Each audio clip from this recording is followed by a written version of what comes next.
Hello and welcome to our continuing coverage here from Davos 2025.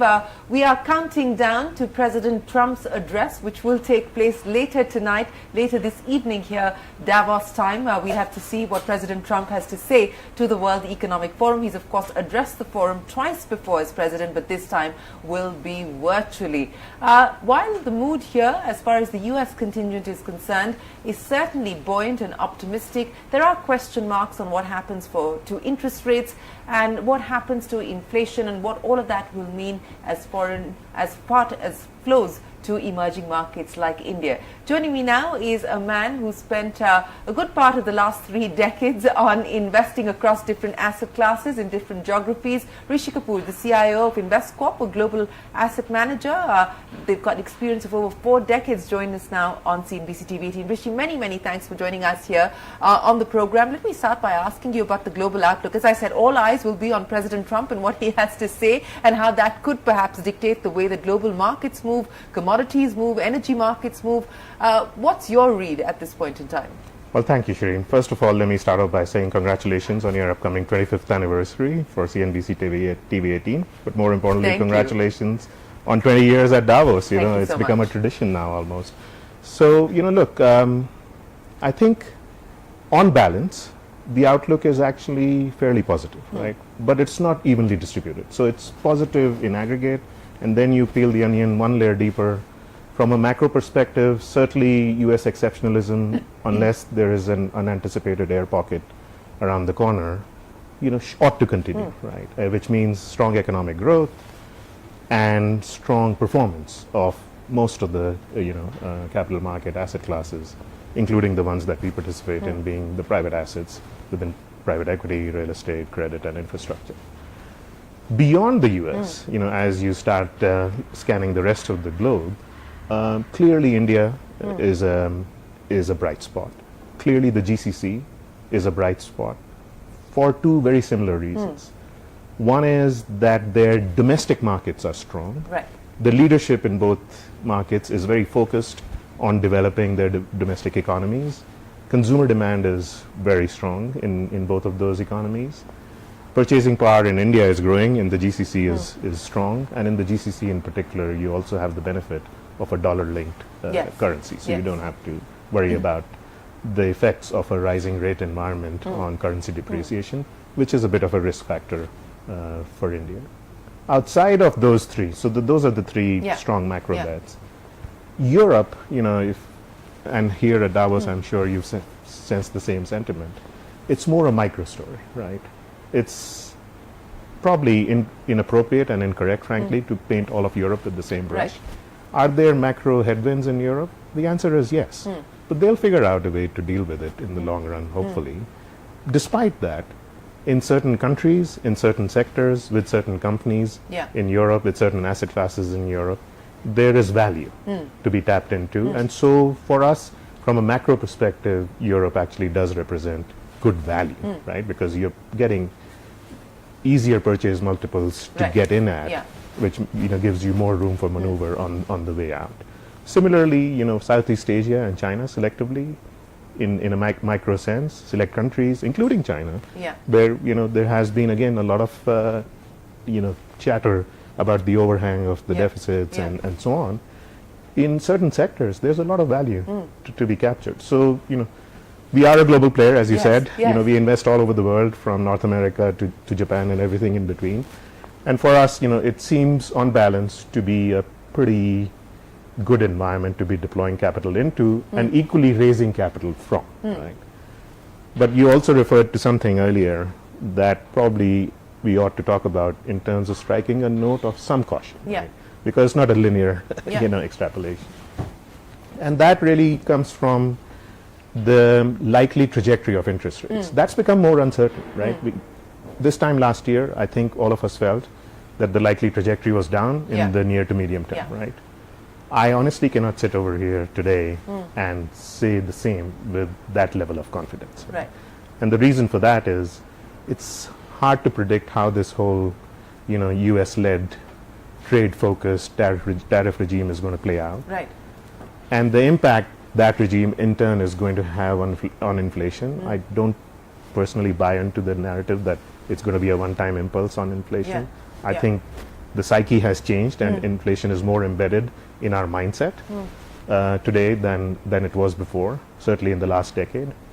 And if that happens, then there's a chance that the trajectory of rates, instead of being secularly down to a neutral level of 3.5%, could actually go up. Go up, yes, could start to edge higher. That's the big worry at this point in time. But let's talk about the bet on India and your investments in India, Rishi. About $1 billion invested so far across different sectors in India today, from consumer to e-commerce to healthcare to now, in fact, IT services, 2 control deals done.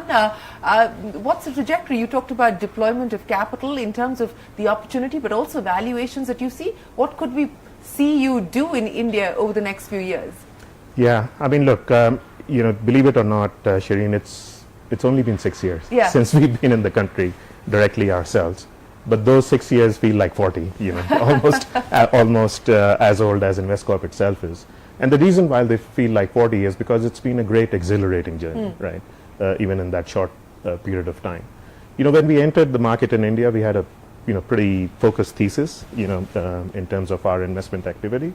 And it was really all around the consumer and the growing middle income consumer class that is seeking access to goods and services, good quality and affordable price, right? And so we invested in a lot of consumer businesses, a lot of tech-enabled consumer businesses, healthcare, and that played out wonderfully, financial services as well. So those were the 3 or 4 initial areas of focus. Then around the whole e-commerce story and the digitally native young Indian in particular, we realized that the second order effect of that on logistics was a very attractive space. So we invested big time into Logistics Express. Bees is one of our portfolio companies. We partnered with NDR on warehousing and logistics facilities. We listed our infrastructure REIT with NDR. So that was the next addition to the growing portfolio in India. And then more recently, we've added 2 additional areas of emphasis. One is the whole manufacturing space, light manufacturing, and even going forward high-end manufacturing, because we see India as being a viable alternative to the China plus one theory, and the resilience of supply chains that is clearly an area of focus for countries and companies globally. And the last, which is the one you referred to, is the entry into IT and IT services. That was not initially a focus, but it's actually become a big area of focus for us. We have done 2 controlled buyouts, as you said. One a SaaS software company, one a IT services company. The last one was the spin out of the IT services business of the National Stock Exchange. That was a controlled buyout led by us. It was I think it is a highly prized asset. Certainly the demand, from investors. Prized and priced. So on that, I have to say, Shereen, having grown up in the country, it would be naive of me to suggest that I know and understand India as well as the team that we are fortunate enough to have in India, right? I obviously, as CIO, I'm very involved in the investment decisions and the investment committee, etc. But I always say, India is not for the faint-hearted, right? You have to go in expecting a full price. But the good news is, as long as there is a 6-7% real GDP growth, and 4-5% inflation, you're looking at 11-12% nominal growth. And if you're backing the right management teams in the right sectors, you are going to get that 20% plus IRR. That's fine. So we kind of take the 11-12, we underwrite it, and we move from there to identifying the sectors, the companies, and the teams. So you did 2 control deals, as you just pointed out. Is that the route that we are likely to see you take in India going forward? It's certainly part of the evolution. I mean, I don't think I would suggest today that there's a complete pivot, from doing the minority growth focused deals that we've done, which is 70% of our portfolio today. But looking ahead, out of a portfolio of, let's say, 10 deals in a typical fund, could 2 or 3 of them be controlled buyouts? The answer is absolutely yes, maybe more. So how much appetite do you have now for India, given the experience that you've seen over the last 6 years with the investments that you've made? Growing. I mean, certainly the returns. First of all, in the early days, naturally, we had to prove ourselves, right?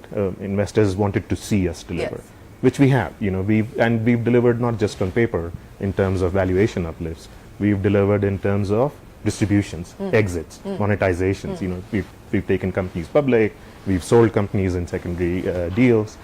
That return of capital, there is no better confidence evoking, you know, event than sending money back with profits on top to investors. So now we have the benefit of that trust beginning to build up.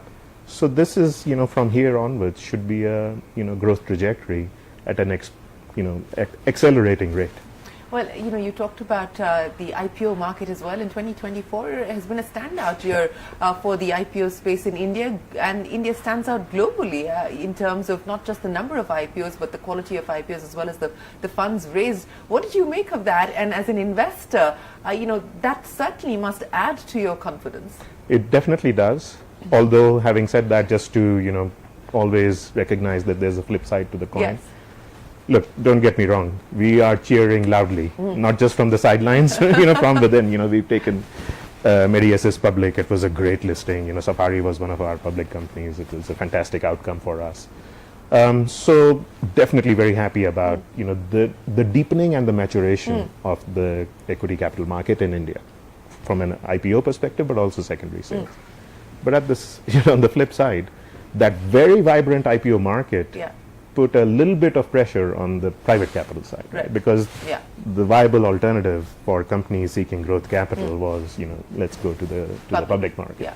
So I think some normalization of expectations around what is reasonable in the public markets would actually create the right balance. I don't want it to, you know, this pendulum to swing too far to one side or the other. I think just balance is fine.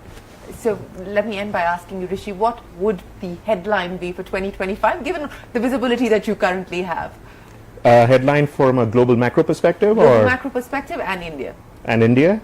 Well, I think India is probably more than likely to be, you know, will continue to be the fastest growing large economy globally, right? I think we are more than happy to underwrite that. What we'll need to see is, you know, the flow of transactional activity on the private market side pick up a little bit, and I am very optimistic that that's going to be the case. Globally, I think two things. This is maybe somewhat wishful thinking on my part.